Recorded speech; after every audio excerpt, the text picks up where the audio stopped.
ایک شخص نے بیوی کو طلاق دے کے دوسری شادی کی. اس کا بیٹا تھا 10 سال کا. اس نے اپنے بیٹے سے کہا کہ بیٹے بتا پرانی اماں صحیح تھی یا یہ صحیح ہے؟ اس نے کہا نہیں ابا وہ تو جھوٹ بڑے بولتی تھی، یہ صحیح ہے. وہ جھوٹی تھی، وہ جھوٹ بڑے بولتی تھی میری سگی اماں، یہ سچ بولتی ہے. اس نے کہا وہ کیسے؟ کہنے لگا اس لیے کہ میں کوئی شرارت کرتا تھا تو میری سگی اماں مجھے تھپڑ مارتی تھی اور کہتی تھی تجھے روٹی نہیں دینی، جا دوڑ جا گھر سے.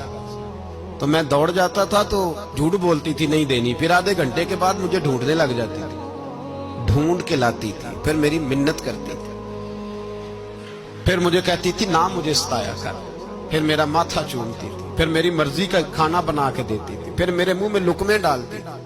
جھوٹی تھی، پہلے کہتی ہے نہیں دینی پھر پیچھے بھاگتی.